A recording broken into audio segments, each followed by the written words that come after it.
Hello, today on How To with Steve, I'm going to show you how to make a Harry Potter style wand, like this one. You need sandpaper, a 5/16 inch dowel, blue paint, white paint, a hot glue gun, hot glue sticks, and a paintbrush for painting. First, you're going to want to take a 16 to 18 inch dowel, like this. You can choose the diameter. I chose 5/16. Then you're going to want to take your sandpaper and your dowel and sand down the end of your dowel until it looks like this. Now once you've cut and sharpened the dowels, you should take your paintbrush and your blue paint. I'm using blue because I want my wand to look like it's made of ice. If you would like it look like it's made of wood, use brown or red. This paint will serve as a sealer. Once it's painted, it'll look something like this. Now once your paint is dried, plug in your hot glue gun and allow it to heat up. You can start gluing on a handle. You're going to want to start with a large glob at the top and slowly move down. Now in between, you're going to want to wait for the glue to cool. Now as the glue is cooled, you can go and put another layer over top so that it's nice and thick. Now start at the bottom. Do the same thing. Large glob and then move in. Large glob, move in. Large glob, move in. And don't worry about the strings that are formed from the hot glue pulling away. They're perfectly acceptable and will actually look cooler when you're done. And once again at the bottom, you're going to do another layer just to make it nice and thick and visible. And that way it will look realistic even on camera or on stage or however you plan on using it. Now to complete the handle, you're going to want to take it and put some spiral glue on here. You don't have to do it in a spiral, but I prefer the spiral look. Looks a little more sophisticated. And it allows for a pattern to form. Now as I said before, I want mine to look like ice. So ice isn't super consistent in its appearance.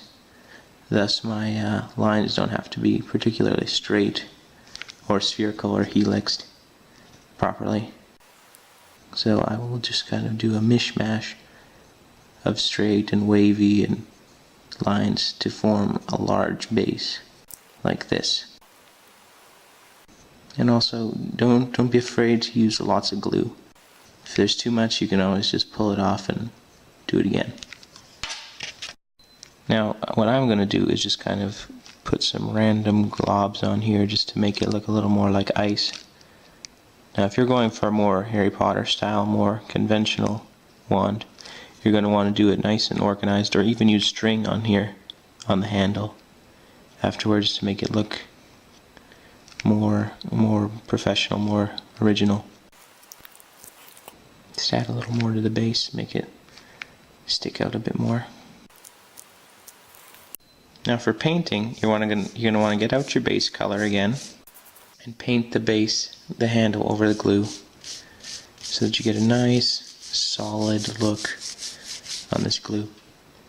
Now a friend of mine suggested I make this transparent, but I tried that before and it didn't work so well. So I'm just going to paint over it all the way, making sure that everything gets covered by paint. Now once the handle has been completely covered in your base coat, you're going to want to let it dry and prepare your second color. In my case, white. Okay, so once you have used your base coat on there, like that, now I am going to frost it with some white paint. This will give the appearance of a shaded and deeper ice. Kind of like that. Maybe a little more.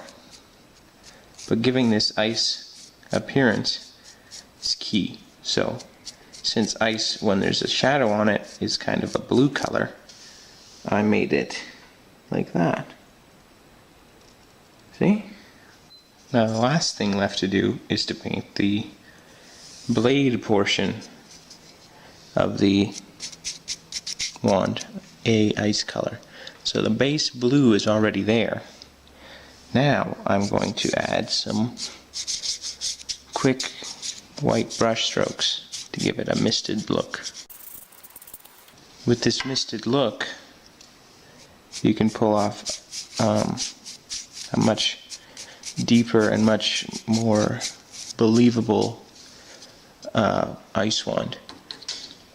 Now, of course, if you're going to paint it a brown or a red base, you're going to want to sand it and paint it and sand it and paint it and sand it and paint it again to give it even more depth. And if you're wanting to, you could even put a lacquer coat on it to give it a shine, and that will give it an aged wood look. Now once you're finished, you'll end up with something like this. A beautifully crafted, handmade wand. Good for any kind of cosplay or video shooting. Hey all you people out in YouTube land, if you like this video, subscribe.